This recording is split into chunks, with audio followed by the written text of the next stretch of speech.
Araw uli mga kapolitika, maraming salamat sa pagtunghay dito sa ating video at kung kayo ay bago pa lamang sa ating YouTube channel, please don't forget to like and subscribe for more video dahil maya-maya po ay nag-upload tayo ng mga video patungkol sa issue ng ating bansa, issue ng ating lipunan at especially sa issue ng ating politika. So mga kapolitika, ang ating pag-uusapan sa ngayon ay itong ang katatapos lang na eleksyon dito sa bansang Taiwan. So kung ating pong maalala, itong mga Taiwan ay isa sa mga bansa na gustong sakupin ng China or gusto nang ipapaloob nga dito sa One China Policy.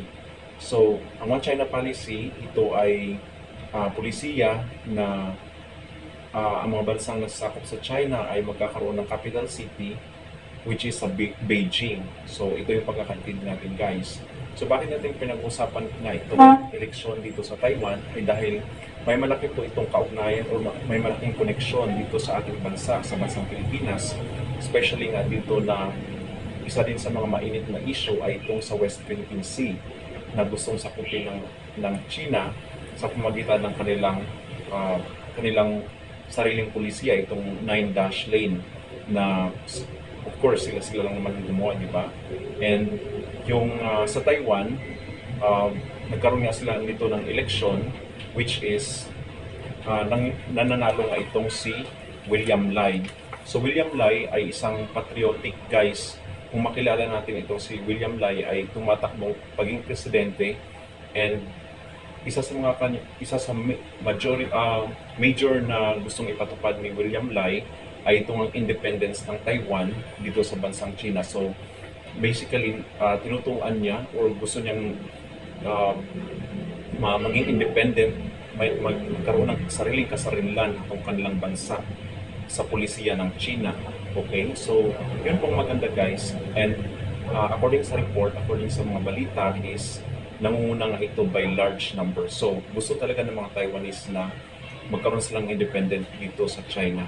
And ang kanyang advocacy, guys, is advocates for independence from mainland China.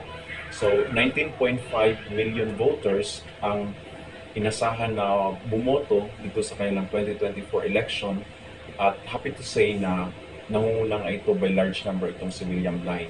So, ang mga Taiwanese, guys, is sana ay magiging ganun din ang mindset ng mga Pinoy na kung may mga politiko, may mga tao na gustong tumakbo sa matataas na posisyon ay dapat yung piliin natin, guys, yung mahal ang bansang Pilipinas at hindi tayo magpapaalitin sa anumang bansa or hindi tayo magpapasakop sa anumang bansa, especially nga dito na mainit itong issue ng West Philippine Sea.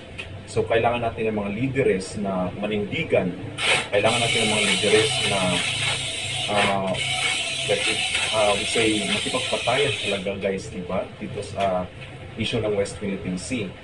Kasi ang ibang bansa, just like Indonesia, hindi naman sila gaanong mayaman na bansa or we say na hindi sila mayamang bansa pero kaya ng pagtanggol. Hindi sila natutuwag dito sa mga banta ng China, especially sa kanilang mga karagatan. And going back na dito sa Taiwan, so ang mga tao dito, guys, is yung mindset nila is makabayan talaga sila, guys, no? So dapat sana gayahin din ito ng Pinoy, magkaroon tayo ng reflection sa kanila and iluklok natin yung mga politiko o mga tao na pro-Philippines talaga, patriotic sa ating bansa, guys, kasi alam naman natin yung pulisiya ng China, diba? Wala silang freedom to express their own opinion. So kung walang demokrasya, kasi nga komunistang bansa sila, kung magsalita sila ng against sa kanilang gobyerno ay maya-maya, kasi high-tech sa China, may mga AI yan sila, guys, na nagtatrack kung sino ikaw against ka sa gobyerno. Ito si Juan de la Cruz, puntahan mo yan sa bahay nila at dapin mo. So yun, guys, ang nangyayari sa bansang sila. And ayaw natin mangyari yun. Ayaw din natin mangyari yun mismo sa ating bansang Pilipinas. So yun ang nakakasadlo kasi hindi naman din sa ating kaalaman na may mga leader tayo na niluklok dati na pro-China talaga at gusto pa nga tayong ipekta, guys, sa China. And it's not good. Hindi po maganda talaga yun. So, 2025, next year, magkaroon naman ng eleksyon ng ating bansa.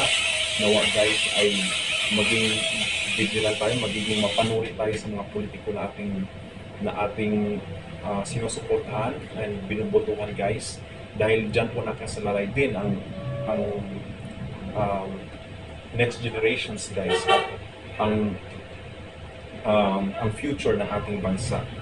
So, yun lamang ating masasabi. So, sana ang Pilipino ay magising na at pagpilitin natin yung mga politiko na handang ipaglaban ng ating bansa mula dito sa mga dayuhang gustong sumako, especially nga dito sa West Philippine Sea. So, yun lamang ating masasabi guys. Again, maraming salamat sa panonood ng video ito. At kung kayo ay may comment, reaction, suggestions, please comment down below. At kung kayo ay bago naman po sa ating channel at mahilig kayo sa iba't ibang issue sa ating bansa, please don't forget to like and subscribe. Maraming salamat mga kapulitika.